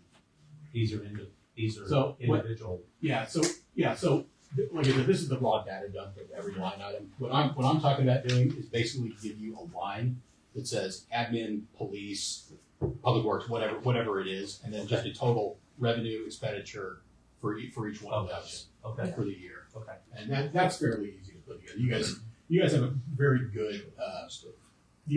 account structure. Tristan, did you guys change that when you switched to you yeah, did? we worked So on, we're very hard on making sure. Yeah, so you guys have a We very realigned it. yeah, you have a very good chart of account structure. So it's gonna be fairly easy to provide that for you. So I'll make sure that's included with the we're gonna do Q1, hopefully. I should have Q1 ready by your second meeting next month, and so we'll do Q1, and I'll make sure we get those changes put in there for So that. I just wanna ask for clarification, so I know you're talking about annually, but can we have those department breakdowns by quarter? I'm gonna Yes, give them to you. That's why I'm asking for clarification. I just I'm wanna gonna make sure. give them to you by month. So Okay. you'll have a Great, monthly report. And again, please add to this as much as you want. This is what I'm proposing. These dashboards, the addition of that general fund departmental thing. I am gonna give you the raw 20-page, whatever it is, budget report. It just shows everything because I want you guys to be able to make sure that I'm not lying to you and you can show people that I'm not lying to you. I'll present this. And then, yes, both of those, and I'm gonna give you those monthly. I'm only gonna come in once a quarter, and I'm gonna try to tie it to where I'm here for other things like, if Randy wants to be here to talk about anything for the audit, but primarily for budget season, because I know the way we did it last year, we did 3 or 4 budget workshops, and you guys do it however you want to. I think that I like to break it down by. I like to do capital budget first, just because I think that's an important first step for the total budget, is to get that. The things you have to do to put together a capital budget are a necessary first step for everything else. You have to do a cash forecast for 5 years to see what position you're in. You have to do what are our immediate needs that we need to address that we don't address with our regular operations, our regular operating budget. Then I like to do utilities, because you've got great data for your utilities, so you figure that out fairly quickly. You know how much you're collecting, you know how much you're spending, and if anything else you need to address within your operation, things you should be spending more money on, less on. I know that a big thing that they're talking about right now is, doing this big purchase of meters that they need to do to start to keep up with that replacement and all the new residential you've got coming in and getting the meters they need, and those are not cheap. And it does behoove you to not necessarily buy them in bulk, but definitely don't buy them one at a time. So that kind of thing is one of the things I like to. That's one of the reasons I like to do capital first. Your general fund, that's the big one. So I like to do that workshop last year, because honestly it gives me more time to prepare it, because it's your big fund. It's your most of your money is spent there. It's your single biggest cost center for law enforcement, etc. And do that one, and then I usually tack on some of the other special revenue funds that are not quite as heavy. You guys don't have like a library fund or anything, so that's not really. But again, that's not really a big process anyway. But street fund and things like that. Street fund kind of takes care of itself with the capital budget process, because the street fund you're looking at what do we basically need to do the upkeep that we regularly do. It's not really about planning for bigger projects, but again, if you have resources available there, like say you want to pay for engineering for a big street project you've got coming up, you don't necessarily want to put into the bond or whatever, and you've got some cash available or some budget available in the street fund, you can do something like that there. So again, it's not a big budget hurdle, but it's definitely a necessary fund. But again, general fund's the big one. I like to say that for last, and at least give you guys a meeting or two to sort of adjust, address everything that you discussed leading up to that, and then make your decisions on what you want to do budget-wise. And again, I don't think it's going to affect anything for this year's budget, but another thing we're going to start thinking about going into the next couple of years is what exactly is going to come out of all this legislative action. Again, I'm sure you guys are well aware of all that's going on there. So there may be a different timeline, there may be a different process for adoption that you're going to have to address.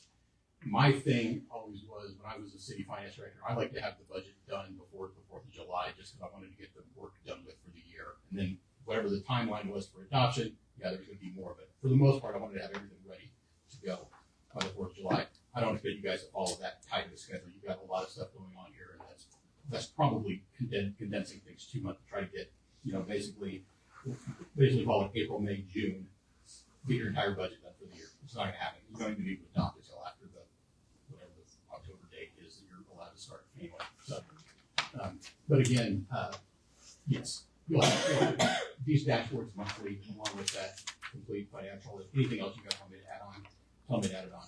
We'll make sure you get it, and then I'll come and present a quarterly of these, which is just going to be the March. So it'll be the March, the June, the September, and then the year end. So when you present quarterly, will you be doing a month after, so like April? So that full quarter is completely done before it's presented? Yeah, so it takes me usually the first week of the month to get your balancing done, and then it takes me another week or so to get the data, put into the dashboard. So I probably can't be here for your first monthly meeting, but I can usually do it the month after. So for like, if I'm presenting this now because of Matt's schedule for me, but normally I would want to do this like the last week of January, or the last meeting of January, and like I want to do right, but I want to do the Q1, so January through March. I want to do that your second meeting in April, so 2 weeks from now. Absolutely. Yeah. Yes. And so I just wanna make sure that the request that I've made, because I brought this up last meeting, is that the monthly expenses by departments will have what the allotted budget was, what their expenses are, and like what's remaining. Yeah, exactly. So, Yep. so is it enough for the dashboard purpose? Because I know you guys get that, I can't remember what it's called. It's there's some AP report that you guys get now, right? I know I'm starting to print it out. It's basically. We do the appropriations. Oh, our appropriations report, So yeah. would it be enough to what I said to him for general fund where it's like, so like police budget for the year is $1 million for lack of a better word, Yeah. 35 this month. Is that enough? Yeah. Is that level? Okay. We just wanna be able to keep, I have requested that we can keep track of those departments better, so there would obviously be an admin, public works, so that we would know Right. if our departments are staying on track with the Yeah. budget, or if we see that there's an issue, city manager Jesby, the council can address, like, what's Right. happening, what's going on, do we need to make adjustments, does the department need to tighten their belt? Yeah. So that's just what I would really like to have. So- happen. Yeah, definitely that's not an issue. Great, thank you. The only caveat I'll put there is it's kind of difficult with public works because you're dealing with multiple funds. So you have to kind of look at the fund level and appreciate the fact that it all comes under the code of public works, but yes. Yes. So, yeah, we do that. Yes, appreciate that.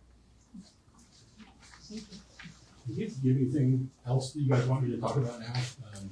I know I went a little over my allotment here for sure. I get chatty when I talk about that. That's okay, because you really took my next point, because we Yeah, sort of there's put it all a lot, together. there's a ton of information here, and I think one thing that you'll appreciate is this is literally our entire budget.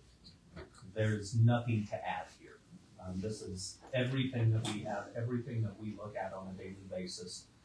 All the figures, all the tools that Matt and I talk about that we use, the department heads and I talk about to make sure we're keeping track of our budget and use to plan our budget. So there is nothing here that this is everything, absolutely everything.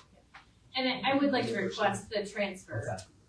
You talked about, you addressed it, the transfers, adding in the Yeah, I'm transfers. gonna work on this. I would appreciate that. I'm gonna work on this tomorrow morning. I just, Yeah, I I appreciate that. I'm I'm sorry, how did I hit you off? Okay, yeah, I would appreciate I'm gonna, having the my transfers. thought was do a separate scheduled transfers thing, but I would rather plug, I think going through it with you guys, I would rather just plug it in. So Appreciate we'll do that. All right, thank you. Thank you. Thank you, Matt. Good job. Really appreciate all your hard work. Okay, so we combined 9B in with 9A so we can move forward. So City Administrator Jesby, moving on to 9C, water rate information, fund performance, and annual adjustments. Mayor and Council, as you know, we had a increase from Wichita.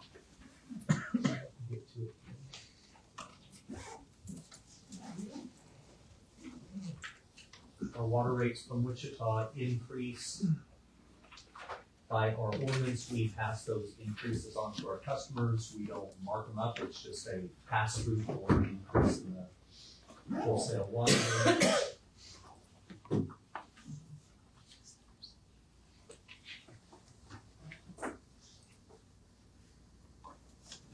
By our ordinance, it says a cost surcharge shall be added to the rates established herein whenever the wholesale cost of water purchased from the city of Wichita exceeds $5.52 per 1,000 gallons. The surcharge shall reflect the full amount of the increase in the wholesale rate and shall be applied automatically to all applicable rate tiers. So that's what we did, is we spread that $5.52 to $6, 48-cent increase. We spread those among each tier. So tier 1 went from $8.75 to $9.23. $10.95 to $11.43, and so on, down through the tiers. Does not change our base charge, only those usage rates.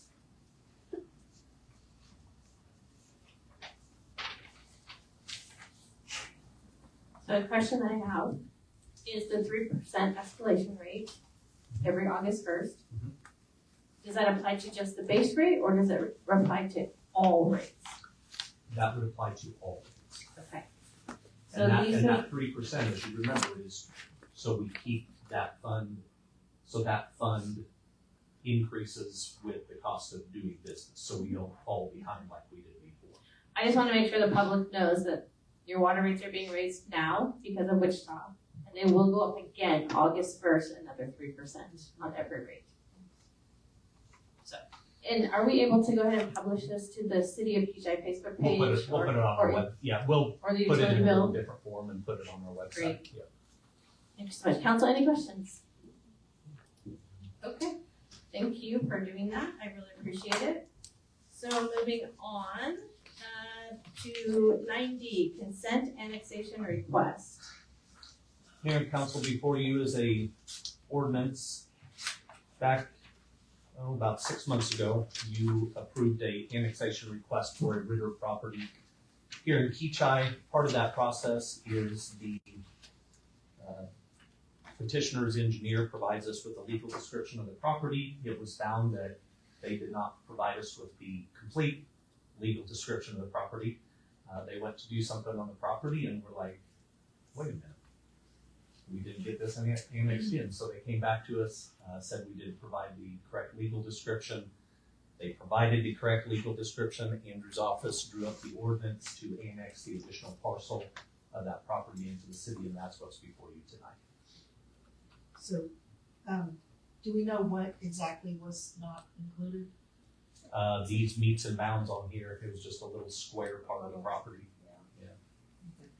Was it, I guess I was curious, so I looked it up, and is it, is it the additional little square that's off to the west side of it?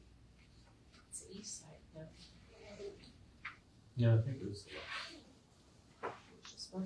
Yeah, it was just a little sliver.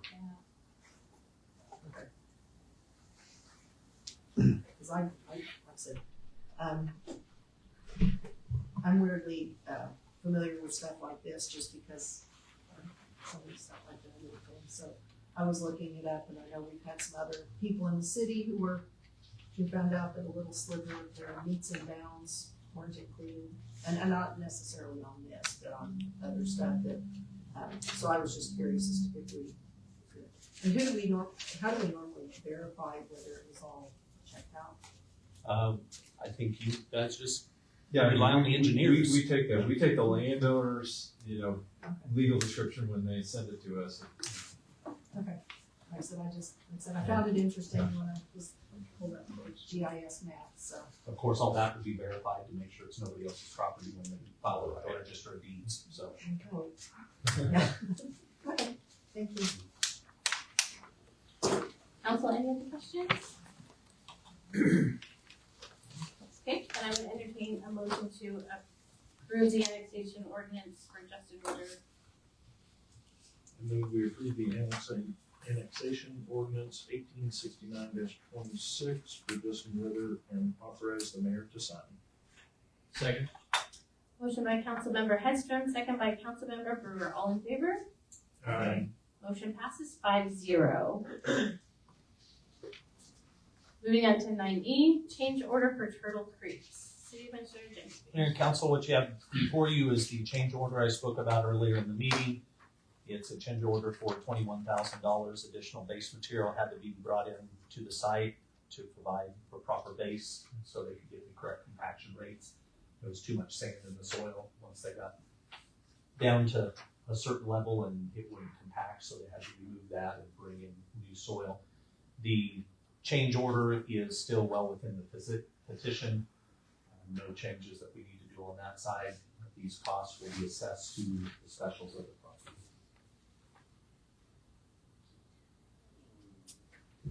Council, any questions? I'd entertain a motion then. I'll make a motion to approve change order as presented and authorize the mayor to sign. I'll second. Motion by Councilmember Brewer, second by Councilmember Dwyer. All in favor? Aye. Motion passes 5-0. Thank you for waiting, Curtis. Moving on to insurance renewal update. Curtis, welcome. Good evening, Mayor, City Council. So I wanted to present to you the offering that we have in front of us from EMC Insurance for the City of Kechi for the renewal April 1st. As you can see, or probably have the long form with all the details in it, but I'm going to I'll go over whatever you want to your satisfaction. However, there is a one-page premium comparison, and that's kind of nice to go over. So we have provided all the changes.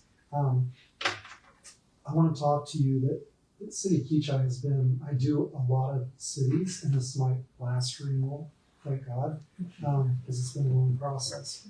Anyway, the city of Kechi has historically been like the absolute lowest in renewal rates and everything, because the city has historically had just no claims, newer buildings, everything like that. So I don't want to bust your bubble, but this wasn't that year. Some things changed. The rates that the insurance company, you're in not a pool, but you're in a program.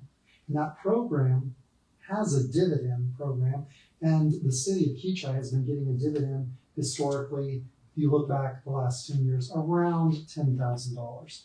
So something already happened. I've already presented the dividend check. I don't remember. It was like 9,000 something. It was just shy of about 10,000. So it's been good. It's the only program that offers a dividend. And you've been with EMC for a very long time. They have their branch office here in Wichita. So I think that they have been very exemplary in terms of service and claims. They're easy for me to work with. There's only a couple insurance companies that even provide this for the cities, municipalities in the state of Kansas, Continental Western Travelers, and EMC. EMC probably writes more than 80%, maybe 90% of the cities. Continental Western, I always keep in talking to them about this city. They have some gaps of coverage. They don't have a dividend. And honestly, we didn't get the quote in there. They told us late that it had to be received before January 31st to even be considered. That didn't happen. However, Matt and I had started working on the renewal early, as we always try to. Travelers, it's not competitive for this size city. Their deductibles are a lot higher, not really attainable or really realistic for the city. So we just really have EMC. Let me attack the first things. The renewal is $128,941. It's 11.11%.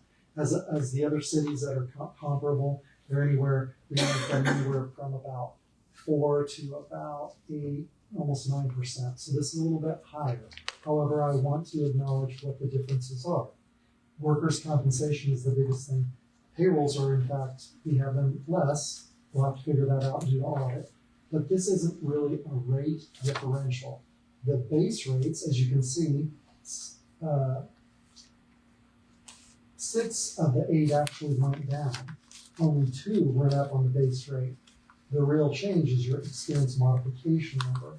That is something that the insurance company doesn't do. It's based on your loss history. It's a 3-year loss history. Year 4, year 3, and year 2 ago. They factor that. Your experience mod, as you can see, was a 0.85. So you were getting a very exemplary 15% credit. You were way better than the average.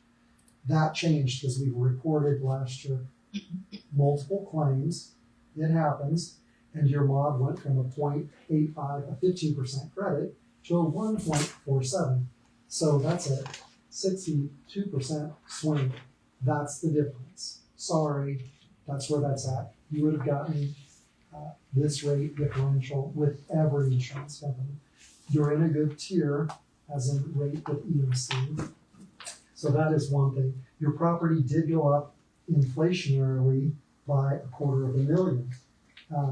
That's 6.25% interest increase, but that total premium only went up 7.33. Normally, property is the culprit because that's the high thing that's been, renewing at the most expensive. You did have cyber liability; it did go up 9.81%. Yes. Can you put this up on the screen?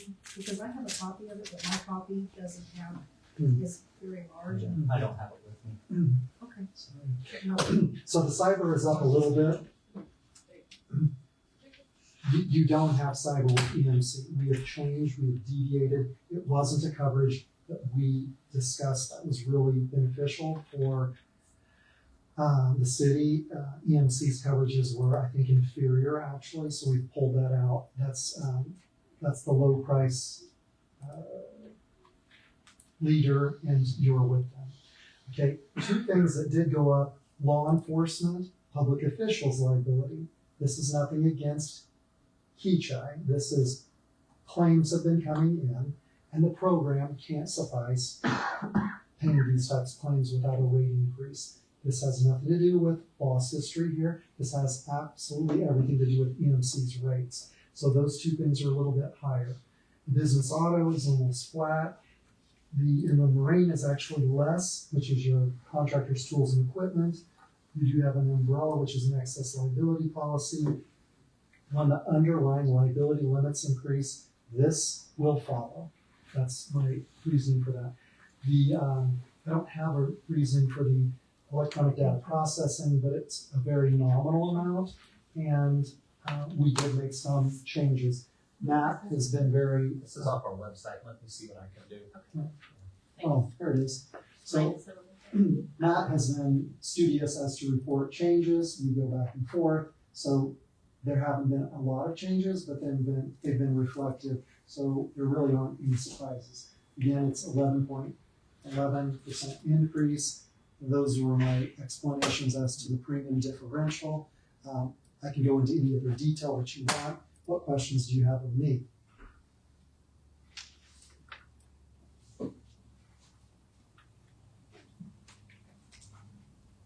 Go ahead.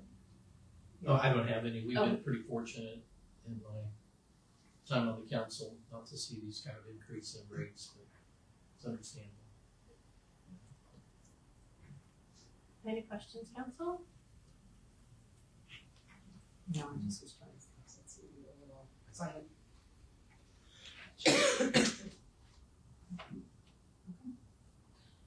Okay, then I would entertain a motion. I move we approve the annual renewal as presented and authorize the city administrator to sign.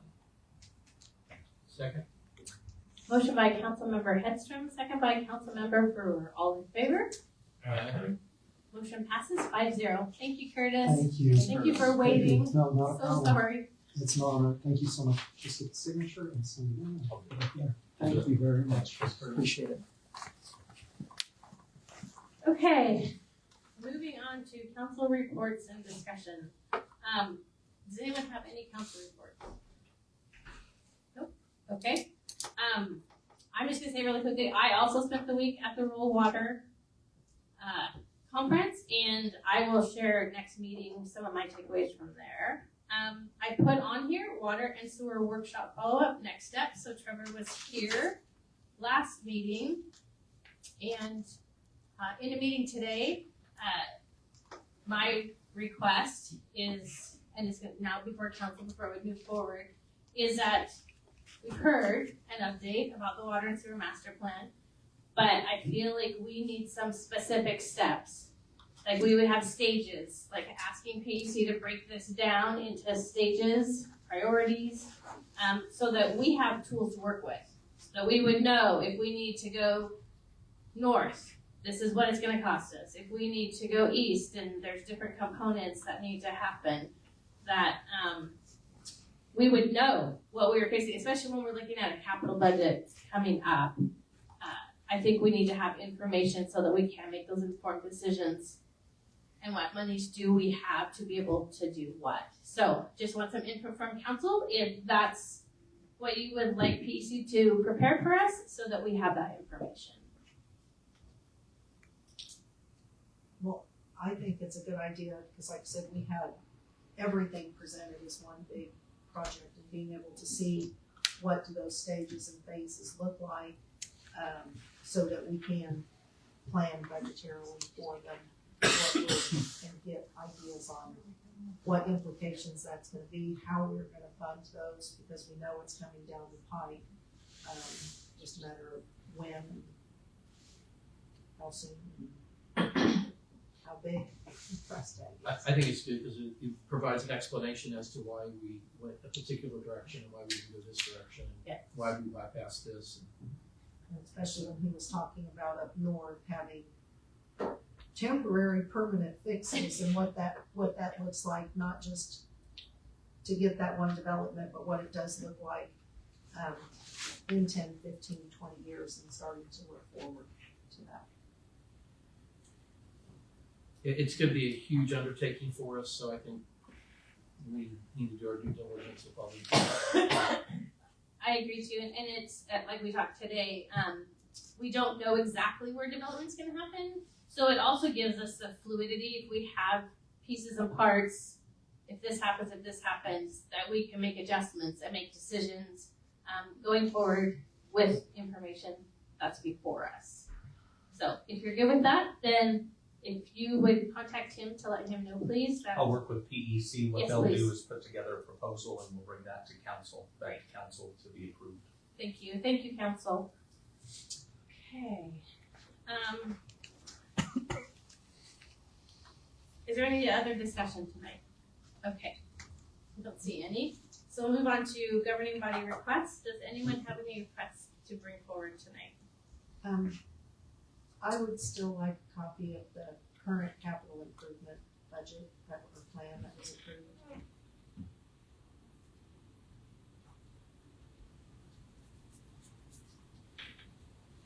I just have a few little things. I would still like to have an IRB report that gives company value, when they should be coming back on the tax roll.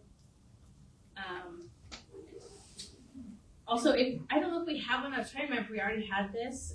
Do we have a water conservation rebate graphic that we had from last year?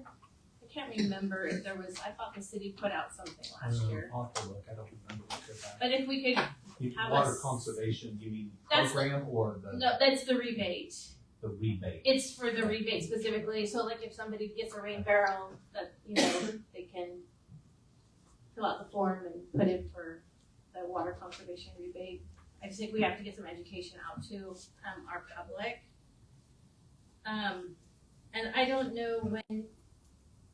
Do we have an expected budget schedule coming up that will kind of? We'll be presenting that to you. Okay. And then I do have another request on that. If it's possible, I would like to see a 3% budget presented, as well as what is gonna go forward and what would 3% cost us, because there's a lot of things happening at the state capitol, nothing's going forward currently. But I think we need to look at, if something happens legislatively, what is it gonna look like to actually cut dollars out of our operating budget? So removing 3% from our budget? It's making a 3% budget. So no matter what the value is for Kechi, you would only be increasing 3%. If I may. Yes. I think what I'm hearing you say, because one of the proposals legislatively that has been moving through the state is, like our revenue neutral rate. Yes. You determine not what the mills are, but you say how much dollars did Yes. we get last year, and then that translates into a mill levy. There was a proposal for the budget, the dollars that you receive can only go up to 3% before you have trigger some other, Yes. essentially like a. Yes. Like to have a protest petition. Yeah, protest or vote. petitions, thank you, yes, for one of the two. the election. So I think what she's looking for is, if we were limited to last year's dollars plus 3%. Correct. What would that look like on our budget? Am I? That is understanding exactly correctly? correct, and that's based on the fact that the legislature has talked about the Midwest CPI index for inflation is only 3%.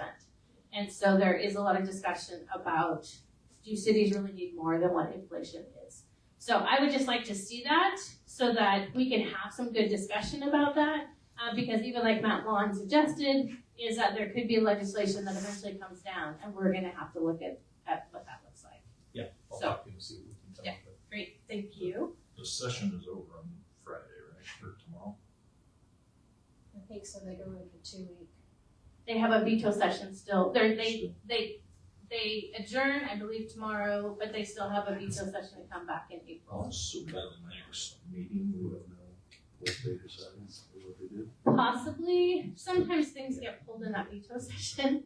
You just never kind of know. It's an Yeah, I don't election think year for anything's state been passed representatives. yet, but- Right. Nothing has passed at this point. There's been a lot of discussion, and the conference committee on taxation today kept getting rescheduled and rescheduled and rescheduled, so I have not heard and what's actually happening at this point. So I just think it's good to have a look at that and see what that would look like for us. Okay, if no one has anything else, then Councilmember Hedstrom, we would go into executive session. 10 minutes. 10 minutes. Okay, Madam Mayor, per state statute 75-4319B1, I move we go into executive session. The subject to be discussed during the executive session is non-elected personnel. The justification for closing the meeting in discussion relating to non-elected personnel matters and the time and place which the open meeting shall resume is 9:10 in the city council chamber. Second. Motion by Councilmember Hedstrom, second by Councilmember Moreland. All in favor? Aye. We are in executive session.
As we return to the regular meeting, I want to remind everyone that pursuant to Kansas open meeting statutes, no binding action was taken by the city council while in executive session.